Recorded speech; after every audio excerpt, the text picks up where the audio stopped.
दोस्तों आज हम बात करेंगे पृथ्वी के बारे में। पृथ्वी के बारे में एक छोटा सा परिचय देना चाहेंगे आप लोगों को। तो हम बात करते हैं आगे कि पृथ्वी की जो सतह है वो कैसी है। अगर आपसे क्वेश्चन पूछा जाए पृथ्वी की सतह कैसी है, तो पृथ्वी की सतह असमांगी है। असमांगी कहने का मतलब पृथ्वी पर स्थलीय भाग हैं और जलीय भाग हैं। जलीय भाग कहने का मतलब होता है महासागरीय भाग हैं। जैसे अगर हम इस मैटर पे बात करें कि पृथ्वी का कितना प्रतिशत भाग जल से घिरा हुआ है और पृथ्वी का कितना प्रतिशत भाग स्थल से घिरा हुआ है, यानी स्थलीय भाग है, तो पृथ्वी का 29% भाग जो है, पृथ्वी का 29% भाग ये जो है स्थलीय सतह से युक्त है। अब ये जो स्थलीय सतह है इसी में ये 29% में ही पर्वत, ये 29% में ही पर्वत, पठार, मैदान, मरुस्थल, झील, नदी ये सभी आते हैं। और इसके अलावा ये जो 71% जो है, 71% जो महासागरीय भाग है यानी जलीय भाग है पृथ्वी का, उसमें सिर्फ महासागर आता है। अर्थात कहने का मतलब ये हुआ कि उसमें नदी, झील, तालाब इत्यादि ये सब सभी शामिल नहीं है। 71% सिर्फ और सिर्फ महासागरों से घिरा हुआ है पृथ्वी। इसी प्रकार हम आगे बात करते हैं कि पृथ्वी का जो आंतरिक भाग है वो, वहाँ तापमान गर्म क्यों होता है, तापमान ज़्यादा क्यों होता है। जैसे जैसे हम पृथ्वी के अंदर जाते हैं तो वहाँ पे तापमान बढ़ता जाता है। इसका कारण ये है कि पृथ्वी के आंतरिक भाग सक्रिय है। जैसे हम यही बात अगर चंद्रमा के परिप्रेक्ष्य में बात करें, यही बात अगर हम चंद्रमा के परिप्रेक्ष्य में बात करें तो वहाँ पे उसका जो आंतरिक भाग है वो सक्रिय नहीं है। ऐसा क्यों है, यानी पृथ्वी का आंतरिक भाग अगर आपसे पूछे कि पृथ्वी का आंतरिक भाग, पृथ्वी का आंतरिक भाग सक्रिय क्यों है, तो उसका तार्किक उत्तर आपका होगा क्योंकि पृथ्वी के आंतरिक भाग में रेडियो एक्टिव पदार्थ पाए जाते हैं।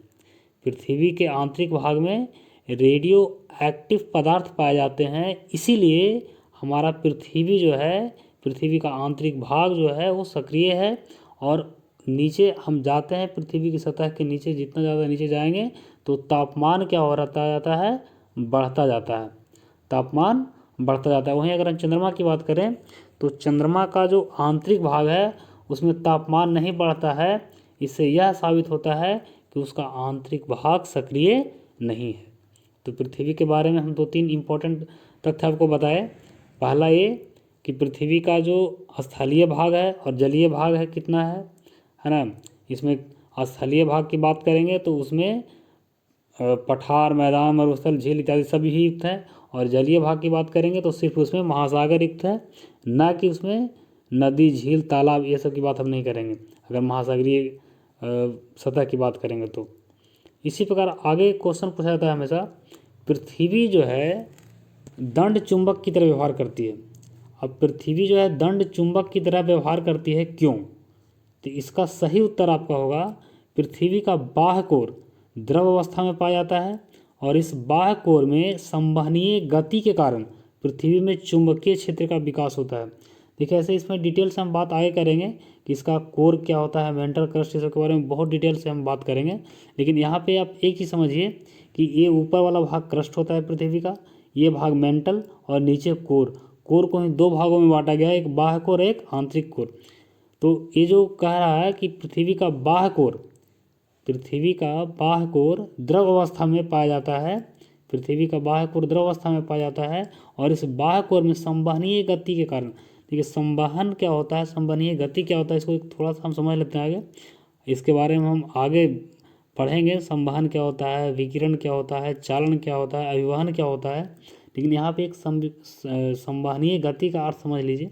जैसे मान लिया जाए कि ये कोई बर्तन है, इस बर्तन में आप चाय बना रहे हैं, पानी गर्म कर रहे हैं, तो हम अक्सर देखते हैं कि जब वो ज़्यादा हीट होता है तो उसमें इस प्रकार का गति उत्पन्न होता है, ऊपर की ओर, ऊपर की ओर इस प्रकार से, और फिर जो है इस प्रकार से ऐसे, इस प्रकार से मतलब ये निरंतर प्रक्रिया जो है इस प्रकार से चलती रहती है। जब हम किसी भी द्रव पदार्थ को हीट करते हैं तो इस प्रकार की गति प्रारंभ होती है, यानी कि इस प्रकार से गति प्रारंभ होती है और ये इस प्रकार से। तो इस प्रकार की जो गति होती है, अगर द्रव अवस्था में इस प्रकार की गति हो रही है तो इसी को हम कहते हैं संवहनीय गति। हम इसके बारे में डिटेल्स आप लोगों को बताएंगे, लेकिन अभी फिलहाल सिर्फ इतना समझिए कि इस प्रकार जैसे हम चाय बनाते हैं या दूध गर्म करते हैं या पानी गर्म करते हैं तो उसके फलस्वरूप इस प्रकार का जो प्रक्रिया होता है द्रव अवस्था में, इसी को हम संवहनीय गति कहते हैं। तो ये जो चुंबकीय क्षेत्र का विकास होता है वो संवहनीय गति के कारण होता है, यानी कि उस प्रकार से गति उसमें संपन्न होता है। इसी प्रकार आगे हम बात करेंगे पृथ्वी के बारे में। और पृथ्वी की अगर हम उत्पत्ति की बात करें कि इसकी उत्पत्ति कब हुई थी, बहुत बार परीक्षा में पूछा गया है। तो 4.5 बिलियन वर्ष पूर्व, 4.5 बिलियन वर्ष पूर्व।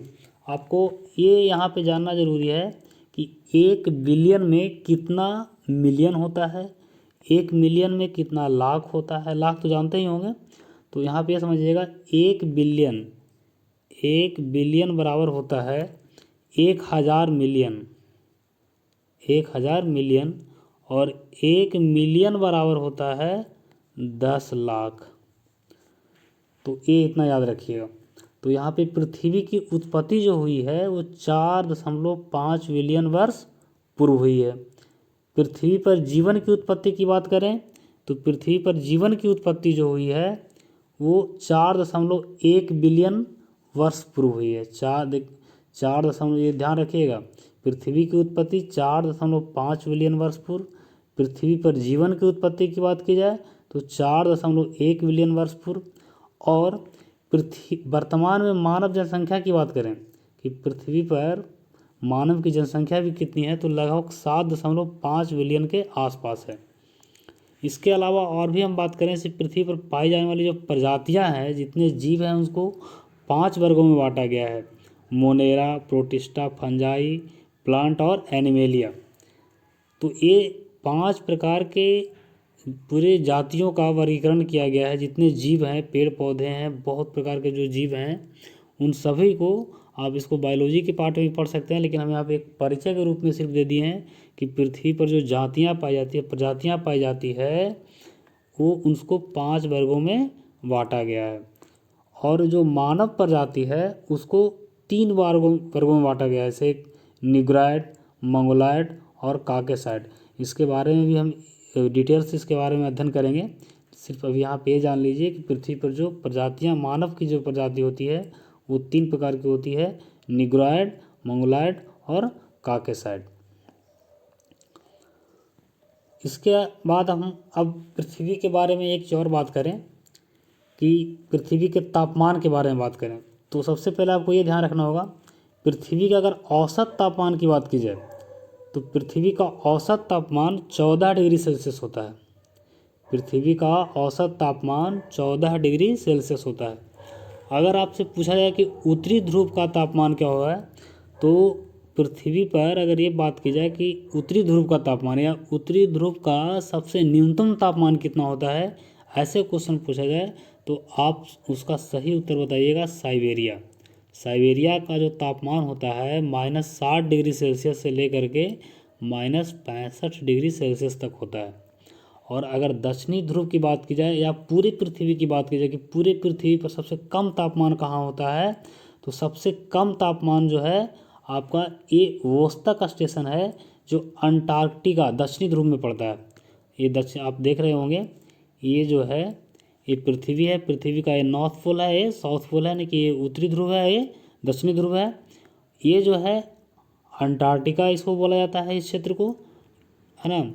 अब यहाँ पे जो सबसे न्यूनतम तापमान होता है, पूरा पृथ्वी का न्यूनतम तापमान कहिए या फिर दक्षिणी ध्रुव का न्यूनतम तापमान कहिए, यहाँ पे जो तापमान होता है वो -89.6 डिग्री सेल्सियस से -95.5 डिग्री सेल्सियस तक होता है। वोस्तक स्टेशन, ये याद रखिएगा कि पृथ्वी पर सबसे न्यूनतम तापमान, सबसे कम तापमान पृथ्वी पर कहाँ पाया जाता है? तो ये आपका सही उत्तर होगा अंटार्कटिका में वोस्तक स्टेशन, सोवियत वोस्तक स्टेशन भी बोल सकते हैं आप। इसके अलावा अगर ये बात किया जाए कि सर्वाधिक तापमान, औसतन सर्वाधिक, पृथ्वी पर औसतन सर्वाधिक तापमान कहाँ होता है? तो ये है Death Valley, California. Furnace Creek Ranch है एक जगह, उसी एक डेथ वैली के पास, वहीं पे यानी कैलिफोर्निया में, कैलिफोर्निया आप लोग समझ रहे होंगे, उत्तरी अमेरिका की बात की जा रही है, उत्तरी अमेरिका महादेश में पड़ता है। तो सर्वाधिक तापमान जो है इसी क्षेत्र में पाया जाता है। वहाँ का औसत तापमान जो है 56.7 डिग्री सेल्सियस होता है।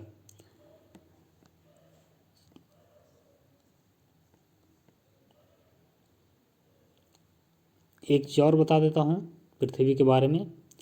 आपसे अक्सर एक क्वेश्चन आपके माइंड में भी आता होगा कि पृथ्वी जो है पूर्ण रूप से गोल नहीं है। पृथ्वी जो है इस प्रकार से पूर्ण रूप से गोल नहीं है। पृथ्वी का आकार चपटा है, यानी ऊपर जो ध्रुवीय क्षेत्र है, ऊपर का जो ध्रुवीय क्षेत्र है पृथ्वी का इस प्रकार से है ना, पूरा इस प्रकार से ऐसे गोल पूरा नहीं है। तो इसका कारण क्या है ना? तो पृथ्वी का जो चपटा होने, ध्रुवीय क्षेत्रों के चपटा होने का जो कारण है, उसका कारण है अभिकेंद्र बल। इसी को पोलर प्लेइंग फोर्स कहते हैं। यानी जब ये आपको पता है कि पृथ्वी गति करती रहती है, अपने ध्रुव पर घूमते रहती है, तो इस कारण जो ऊपर का जो मटेरियल है, ऊपर का जो द्रव्यमान है, वो केंद्र या मध्य भाग की ओर एकत्रित हो गया। तो इसीलिए ये जो मध्य भाग का जो द्रव्यमान है वो अधिक है और ऊपर का द्रव्यमान जो है कम है ना। ऊपर से द्रव्यमान एकत्रित हो गया मध्य भाग की ओर। तो सीधी सी बात है, जब इस यहाँ से मटेरियल यहाँ आ जाएगा तो इस स्थिति में पृथ्वी क्या हो गया है? चपटा हो गया। यानी पृथ्वी के चपटा होने का कारण आपसे पूछा जाए कि किस कारण चपटा हुआ, तो अभिकेंद्र बल, यानी अभिकेंद्र बल के कारण जो पृथ्वी का ध्रुवीय भाग का जो द्रव्यमान था वो एकत्रित हो गया मध्य भाग की ओर।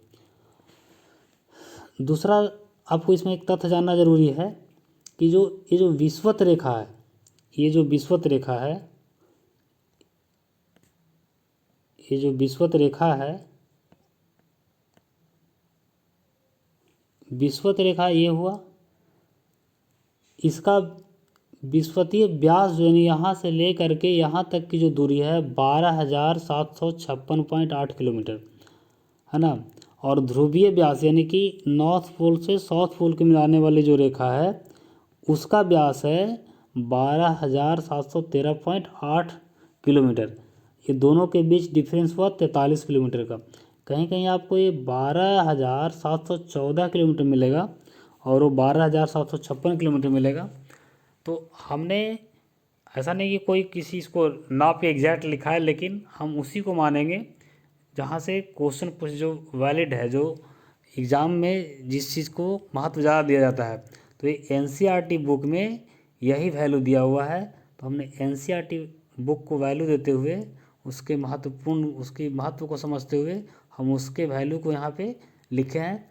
और कहीं पे आपको कोई सेट वगैरह में यहाँ पे डिफरेंस जो है 42 किलोमीटर का मिलेगा और यहाँ पे ये जो वैल्यू है इसके अनुसार आपको डिफरेंस जो है विषुवतीय व्यास और ध्रुवीय व्यास का 43 किलोमीटर है। तो हम ये उम्मीद करते हैं कि आप सभी लोग ये जो पृथ्वी के बारे में एक छोटा सा परिचय दिए वो आप शायद समझ पाए होंगे, या इसके बारे में बहुत सी जानकारियाँ आपको पहले से पता होगी, लेकिन फिर भी अगर आप इससे एक चीज़ दो चीज़ ही सीखते हैं, एक दो लाइन भी सीखते हैं तो आपके लिए महत्वपूर्ण है। और हम कोशिश ये करेंगे कि आपको हर चीज़, ज्योग्राफी का हर पोर्शन हम आपको टॉपिक वाइज डिटेल से बारी बारी से बताने का प्रयास करेंगे। और उम्मीद करते हैं कि आप सभी इसे इंटरेस्ट लेके सुनेंगे, देखेंगे और अपना एक नोट्स तैयार करेंगे और इसका लाभ उठाएंगे। धन्यवाद।